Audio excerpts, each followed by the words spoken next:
Good evening, everybody. Welcome to another edition of Scotland at 7 with me, Gordon Ross. And tonight's main stories.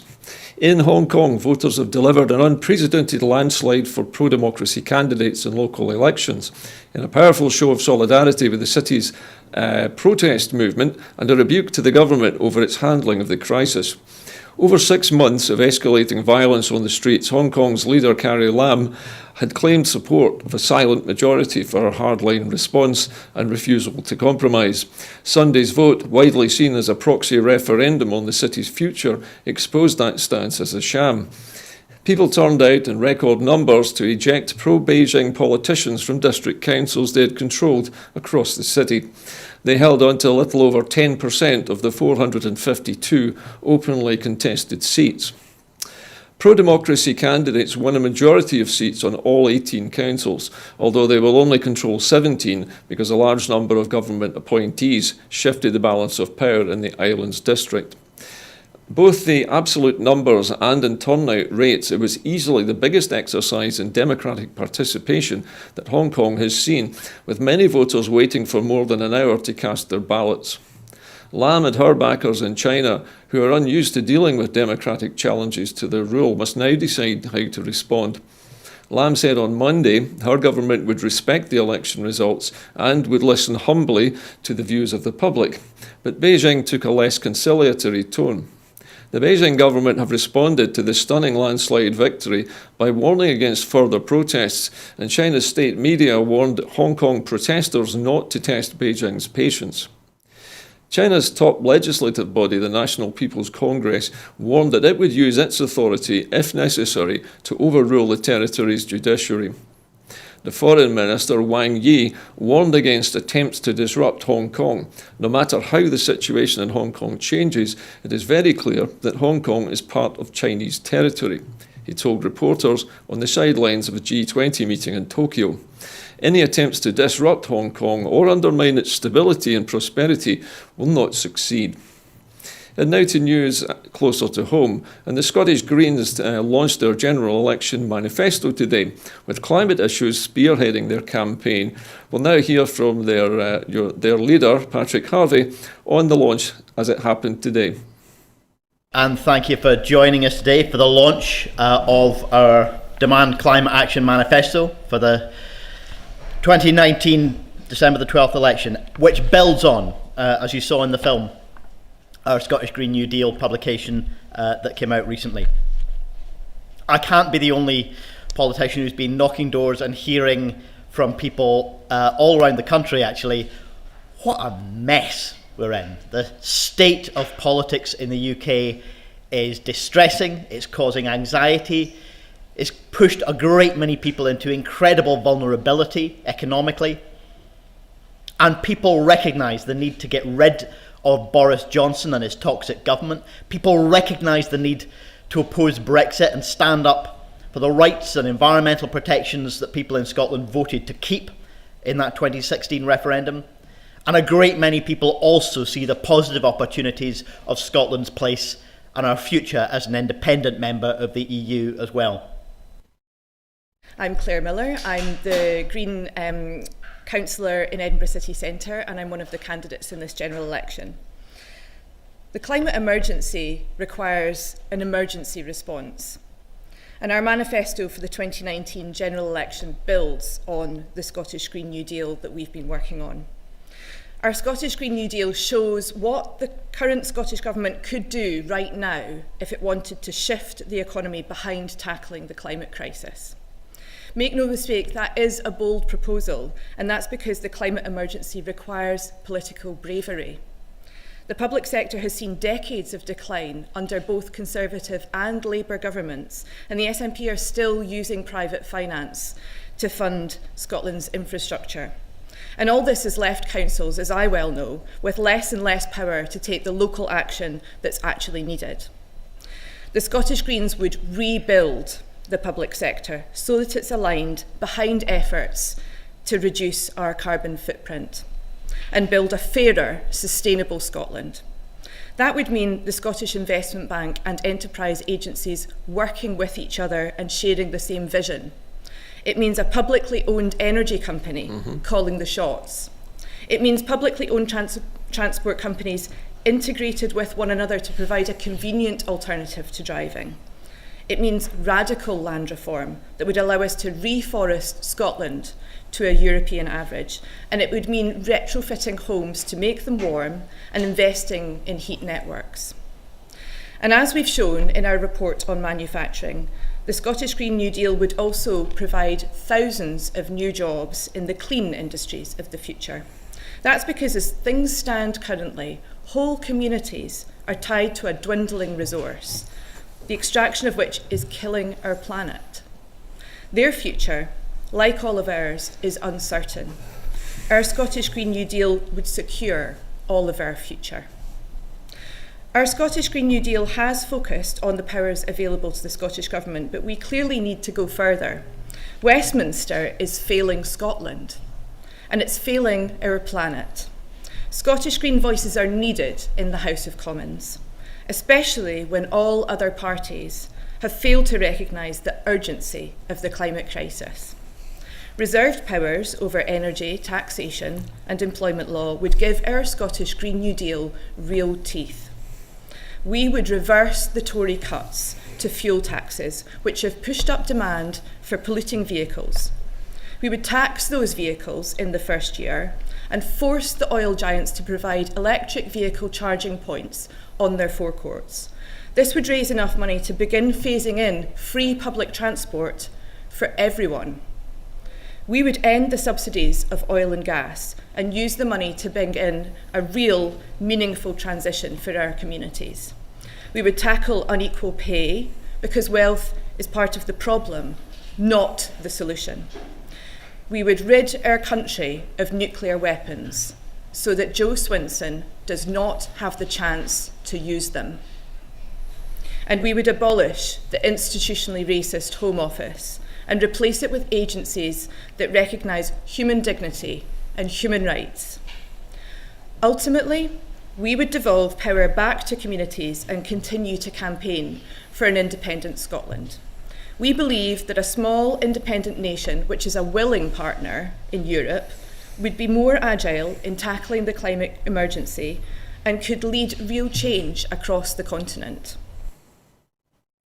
That was the Greens co-leader Lorna Slater. I beg your pardon, it wasn't Lorna Slater, but a spokesperson for the Greens. Now we're moving on to another story, again, not quite so close to home, but this time we're talking about Tony Blair, the former Prime Minister. Tony Blair has said that neither Labour nor the Conservatives are seen as fit to win the general election, accusing both parties of peddling fantasies. The former Prime Minister, one of the architects of New Labour, who was speaking at a Reuters newsmaker event in London, said that Britain's biggest parties were engaged in populism running riot, and it would end in tears. Blair has repeatedly called for Brexit to be reversed and said the right thing would have been to hold the second referendum followed by a general election. He described the poll on the 12th of December as the weirdest in my lifetime, adding, "The truth is the public aren't convinced that either main party deserves to win this election outright. They're peddling two sets of fantasies, and both, as majority governments, pose a risk that it would be unwise for the country to take." Blair said people rightly did not trust Boris Johnson with a blank cheque. He said, though Labour were promising a revolution, the problem with revolutions is never how they begin, but how they end. He added that the Liberal Democrats also had an important role to play in forcing a second referendum, suggesting the poll should be viewed as 650 mini-elections. Johnson is pledged to deliver Brexit by the 31st of January, but on that issue at least, Blair concurred with Corbyn that it was not possible, warning that there was no chance of Britain's future relationship with Europe being settled by the end of the transition period. He said even a hard Brexit with a third country free trade agreement analogous to the one that the EU has with Canada would be horrible and to negotiate and would take years to conclude. He identified no deal as being the likeliest outcome because of the Conservatives' manifesto commitment not to extend the transition period beyond next year. Mr. Blair described the country as being in a state of paralysis and said that despite what was going on and elsewhere in the world, Britain had the craziest politics. Around the world where political leaders are gathered, there is often a conversation about whose politics is crazier, he said. I agree that right now the competition is fierce, but I still believe British politics is unfortunately ahead of the pack.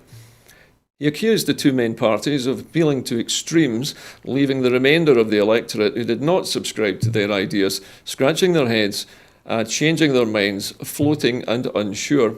The unifying sentiment is a desire bordering on the febrile to end the mess and to wake up from the nightmare, he said. Brexit remained the country's single most important decision since 1945 because it would necessarily impact on the economy, and therefore every pledge the parties were making. We're in a mess, Blair said. The buoyancy of the world economy has kept us going up to now, but should that falter, we will be in deep trouble. Investment is down, jobs in certain sectors are already moving, our currency stays devalued sharply, and market sentiment swings between anxiety and alarm. And across the range of international issues which matter to us, where we're irrelevant, too preoccupied to spare overstretched bandwidth of attention, our politics is utterly dysfunctional. And I think here Mr. Blair is referring mostly to English politics. And moving on to now the Conservative Party manifesto, also published this week. And first of all, dealing with health. The Tories are promising an increase in spending on the NHS by £34 billion a year by the end of the Parliament, as already announced.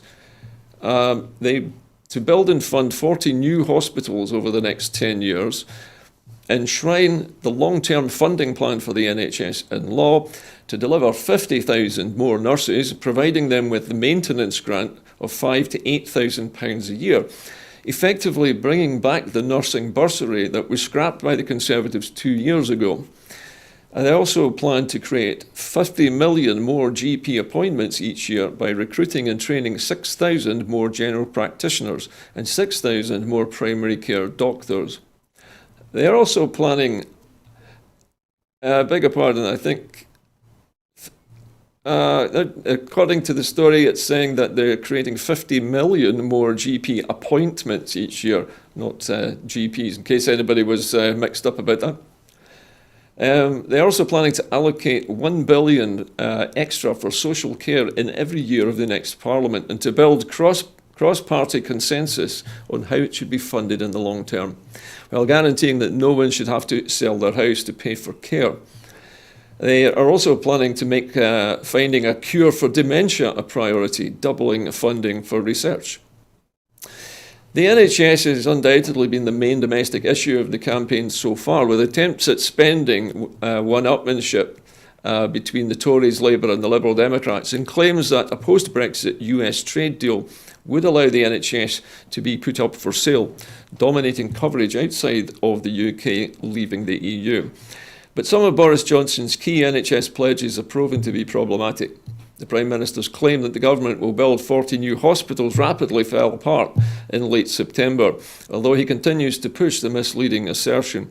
The government has confirmed that 6 existing hospitals in England are being given being given an upgrade rather than a fresh build.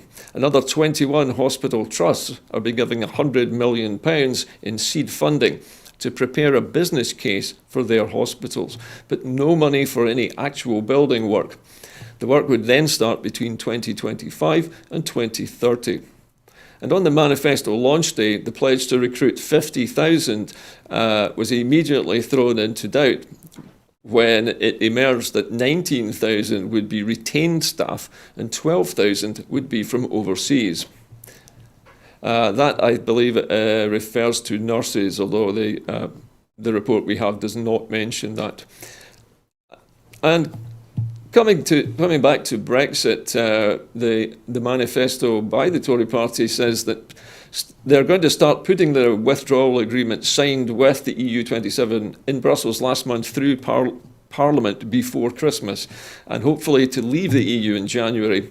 They then hope to negotiate a trade agreement with the EU next year and refuse to extend the Brexit transition period beyond the end of 2020.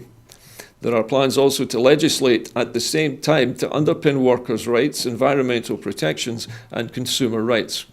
They plan also to replace the Common Agricultural Policy with a system based on public money for public goods and to set up a new office for environmental protection. The big problem which the Tories have previously highlighted as being one of the major reasons for Brexit is immigration. They plan to introduce a firmer and fairer Australian-style points-based immigration system that will require most people to have a clear job offer before they can come. And also to reduce the number of lower-skilled migrants and the number of people coming into the country overall. And also to treat EU and non-EU immigrants equally, including not allowing them to access unemployment and other benefits for the first 5 years. And also to ensure immigrants contribute to the NHS, paying in before they can receive benefits. They also plan to introduce an NHS visa to fast-track entry for qualified doctors, nurses and other health professionals from overseas with a job offer from the NHS and who speak good English. They are to actively recruit leaders in the field to come to the UK, including the best technology and science graduates and winners of top scientific prizes. As for economy and skills, the Conservatives plan to fund day-to-day spending through taxation while increasing borrowing to invest thoughtfully and responsibly in infrastructure. Public debt is set to be lower than the last Parliament, and public sector net investment not to average more than 3% of GDP. And if debt interest reaches 6% of annual revenue, we will, and I'm quoting here, reassess our plans to keep debt under control. Okay, so there is a lot of austerity still to come. They're also promising to prioritise the environment in the next budget, although this comes a very long way down the list of things that they're doing. They plan to create a £3 billion skills fund to provide funding for education and training, to create a single enforcement body for labour standards, and ensure workers have the right to request a more predictable contract. I believe that's probably in response to a lot of criticism over 0 hours contracts. Tax pay and benefits are also going to change. They will raise the national insurance threshold to £9,500 next year, with an ultimate ambition of increasing it further to £12,500. A triple lock on personal taxation, no increase in rates of income tax, national insurance or VAT. So basically nothing changing in terms of personal taxation. The offer of a new deal for towns, cutting taxes for high street shops and providing funding for regeneration projects through the Towns Fund.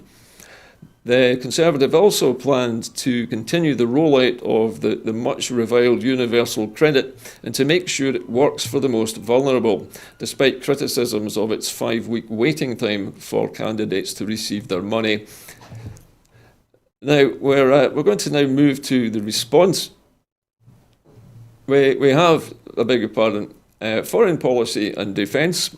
The Tories plan to continue to exceed the NATO target for 2% of GDP to be spent on defence and to increase the defence budget by at least 0.5% above inflation throughout the Parliament. They also plan to maintain and spend 0.7% of GDP on overseas aid, maintain the Trident nuclear deterrent, and introduce new legislation to tackle vexatious legal claims against veterans.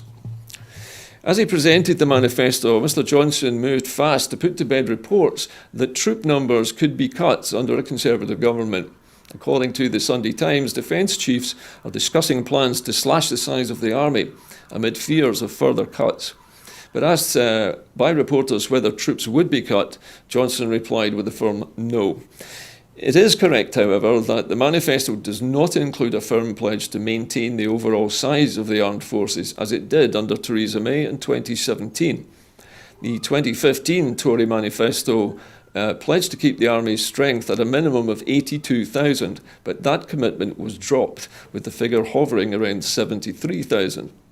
The manifesto maintains a commitment to spend 0.7% of gross domestic product on overseas aid, but does little to assuage fears that Johnson plans to alter the way in which the aid budget is spent. Now, business and employment. The Tories plan to cancel, they will cancel the planned corporation tax cuts, leaving the 19% rate in place and saving £6.3 billion a year by 2023-24. They also plan to carry out a fundamental review of the rate system to cut the burden on businesses, to increase the employment allowance for small firms, a discount on national insurance payments. They plan to increase the research and development tax credit rate to 13%. Tories also plan to crack down on tax evasion and avoidance, something which many of us have worried about for years, including bypassing a new law doubling the prison term to 14 years for individuals convicted of the worst forms of tax fraud. They also plan to implement the digital services tax, which is aimed at forcing multinationals to pay more tax in the UK. And they plan to create new arm's-length agency for high-risk, high-payoff research that will receive some of the planned increase in science spending. Now on to transport and energy. The Conservative Party plans to end rail franchising and to create a simpler, more effective system. They plan to invest £29 billion in strategic roads to build a northern powerhouse rail line between Leeds and Manchester. Also to invest in the Midlands Rail Hub, strengthening links between Birmingham, Leicester and Nottingham. They also plan to extend contactless ticketing to 200,000 more stations in the South East, and to consult on whether to go ahead with High Speed 2 rail project, which, as the manifesto points out, will now cost at least £81 billion. Now, almost every single one of these manifesto pledges so far refers only to England, it seems, but primarily, certainly, to England and Wales.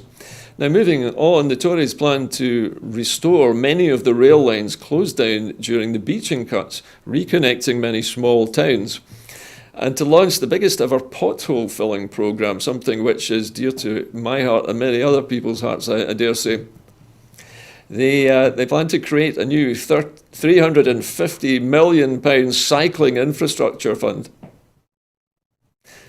Now, the SNP have responded to much of these claims and pledges from the Tory party manifesto by saying that Boris Johnson can't be trusted. The SNP have said that Boris Johnson's dodgy manifesto pledges on the NHS prove that the Tories can't be trusted to protect the health service in Scotland. The Tories' pledge of 50,000 more nurses has fallen apart less than 24 hours after it was made, after it turned out to include at least 19,000 existing nurses who were already employed by the NHS. Boris Johnson's promise to deliver 40 new hospitals in England and Wales has also been widely ridiculed after it emerged that there were only 6. The SNP kick-started the general election campaign by proposing an NHS protection bill. Dr Philippa Watford, the SNP health spokesperson, Dr Philippa Whitford, the SNP health spokesperson, said, "A vote for the SNP is a vote to escape Brexit, to protect our NHS and to put Scotland's future in Scotland's hands." At a campaign event today, SNP Deputy Leader Keith Brown said Scottish voters hold the key to locking Boris Johnson out of power. Polls show that only SNP can defeat the Tories in Scotland, with the SNP being the only real challengers in every Tory-held seat. Speaking at an event in Oakhill and South Perthshire, Mr Brown went on to say, "The prospect of 5 more years with Boris Johnson as Prime Minister will fill most Scottish voters with horror. After a decade of Tory austerity, Boris Johnson's miserable plan is for more of the same, plus dragging Scotland out of the EU against our will. And Boris Johnson's desperate plan to sign a trade deal with Donald Trump will put our NHS on the table in negotiations." And now to more local news. A lorry driver has Well, I say local, more British news, I should say. A lorry driver has pled guilty today over his role in the Essex deaths. A 25-year-old lorry driver charged with manslaughter over the discovery of 39 bodies in the back of his vehicle container has pleaded guilty to assisting the illegal immigration and acquiring criminal property. Morris, or Mo Robinson from Northern Ireland, did not enter a plea for his other 41 charges, which include 39 of manslaughter. He appeared for the court hearing on Monday via a video link from Belmarsh Prison in London, where he has been detained. There is currently no date for a trial scheduled. However, Robinson is next due to appear in court in mid-December. The 39 victims, all Vietnamese nationals, were found in the back of a refrigerated lorry container in an industrial estate park in Essex in October. Robinson is among the 3 people who have been arrested in Northern Ireland and the UK, and several other arrests have also been made in Vietnam. 3 others have been released on bail pending further investigation in the case. It's a case which has brought a spotlight to human trafficking cases across Europe, with several reported since the grisly discovery. Last week, more than a dozen migrants were found in the back of a lorry aboard a ferry travelling from France to Ireland. The migrants were all described to the authorities to be in good health and undertook medical assessments upon arrival at Ireland. And now to climate heating, and greenhouse gases have hit a new high according to a UN report. The concentration of climate heating greenhouse gases has hit a record high, according to a report from the United Nations World Meteorological Organization. The jumps in the key gases measured in 2018 were all above the average for the last decade, showing that action on climate emergency to date is having no effect in the atmosphere. The WMO said that the gap between targets and reality were both glaring and growing.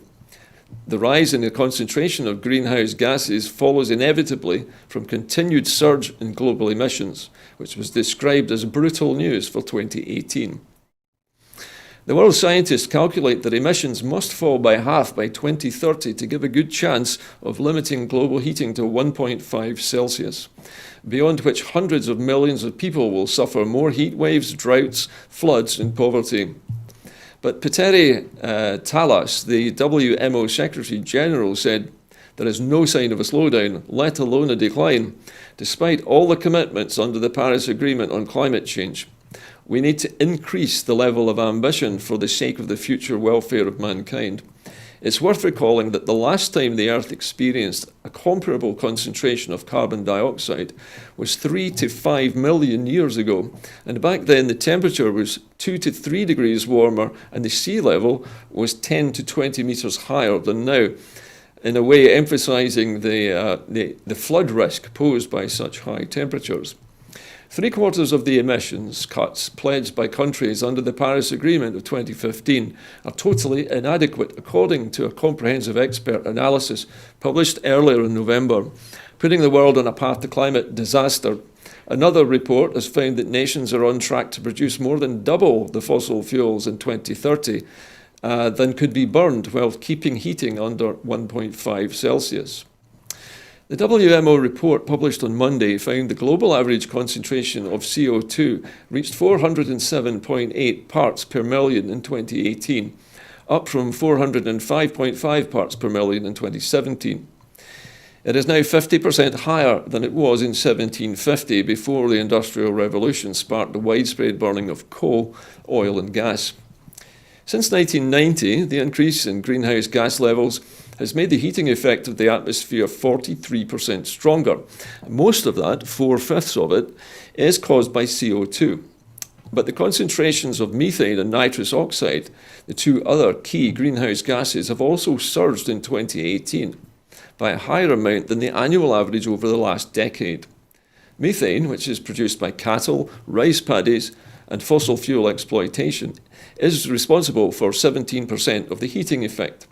Its concentration is now more than double pre-industrial levels. Nitrous oxide, which comes from heavy fertilizer use and forest burning, is now 23% higher than it was in 1750. Observations are made by the Global Atmosphere Watch Network, which includes stations in the Arctic, the high mountains, and tropical islands. When the world's nations agreed the Paris deal in 2015, they pledged to ramp up their promised emissions cuts by the annual UN Climate Summit of 2020, which will be hosted by the United Kingdom in Glasgow. This year's summit needs to do vital preparatory work and begins on the 2nd of December in Madrid in Spain. Chile had been due to host, but has cancelled because of civil unrest. Richard Black, the director of the Energy and Climate Intelligence Unit of the UK, said, "This record level of greenhouse gases should act as a sobering reminder to governments that so far they are collectively reneging on the pledge they made at the Paris summit of attempting to keep global warming to 1.5 Celsius. That window is closing, and Chile, Italy and the UK must use all diplomatic tools that they have to put the emissions on a trajectory closer to what science recommends and what the public wants."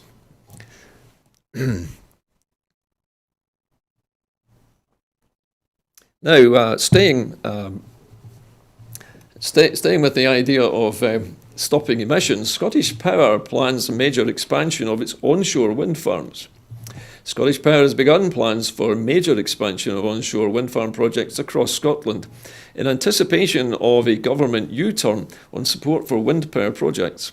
The renewable energy arm of the Big Six supplier has already considered almost 100 sites for a new generation of wind farm, using a smaller number of more powerful wind turbines to generate clean electricity.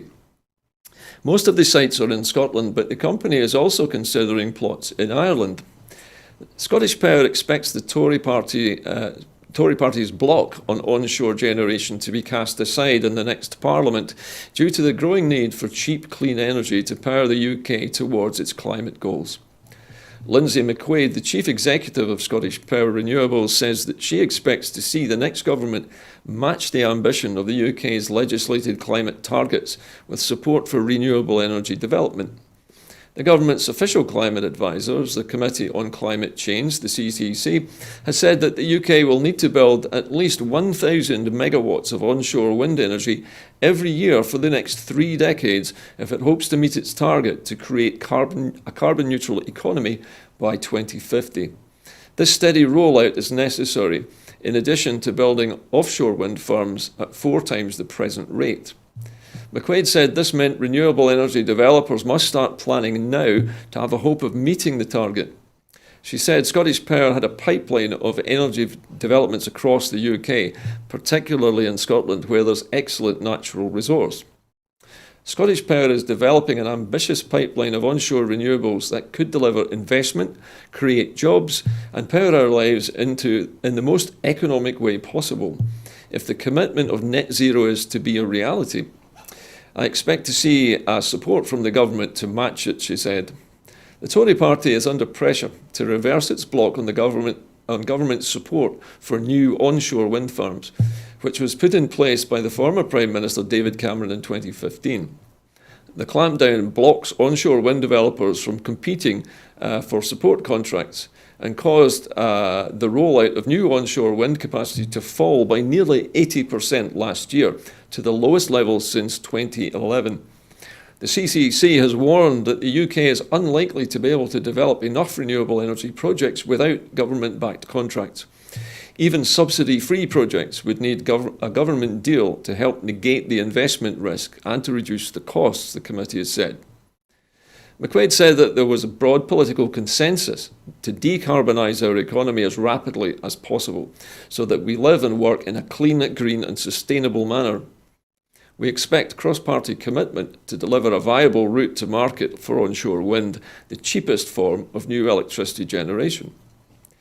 The Labour Party, Liberal Democrats, the Green Party and the SNP have all voiced their support for reinstating support for onshore wind, and the evidence has emerged that the Tory supporters overwhelmingly back it too. A survey over the summer for the Conservative Environment Network showed that 74% of people who voted Conservative in the last election support onshore wind farms. The survey revealed that only a third of Tory voters support fracking, and within months the government's called for an immediate halt to fracking across England. And now back to other matters, and education this time, the university strike. Tens of thousands of staff are to walk out today all across the UK. As well as pickets, many lecturers are offering alternative teach-outs for their students, and industrial action short of a strike, including staff working strictly to their contracts, will continue until further notice. Mass demonstrations are also being held in Newcastle upon Tyne, Bristol and Manchester. Angela Rayner, the Shadow Education Secretary, addressed a rally of staff and students at the University of Manchester. She promised to end the scandal of chancellors getting extortionate pay while people at the other end of the pay scale have to use food banks, which is absolutely disgusting and disgraceful, she said. Under a Labour government, academics would not need to strike, she said. You will not need to be on the picket line because I will be working with you, not against you. Kate Green, the Labour candidate for the Greater Manchester constituency of Stretford and Urmston, urged Nancy Rothwell, Manchester's Vice-Chancellor, to listen to the concerns of staff. Outside the university, one of the largest academic institutions in the UK, many of the 2,200 UCU members were on the picket line, and students waved banners criticising Rothwell's £260,000 salary. Seth Schindler, a senior lecturer in urban development, was dressed as the former Chancellor of the Exchequer, George Osborne, who Rothwell appointed Honorary Professor of Economics in 2017. The university is raiding our pension pot while investing millions of pounds in real estate deals, Schindler said. They're renting space to fast food restaurants while they're claiming they don't have the money or the money to properly fund pensions or equal pay for women or those of black and minority ethnic staff, he added, gesturing to the row of new bars and restaurants on the university's land, including the burger chain Five Guys and the pub Brewdog. Wendy Botero, who has taught sociology in Manchester since 2005, said, "We don't mind them investing in buildings if they invest in staff too. Investment in staff has dropped to its lowest level, and they have broken the pension promises they made last time during the February 2018 strike. My pension will halve under the current plans." Meanwhile, in Scotland, support for the strike was strong across the country's higher education sector campuses, according to USU Scotland, who reported that Glasgow University Rector Amar Anwar and the Dundee University Rector Jim Spence had joined striking university staff on the picket lines.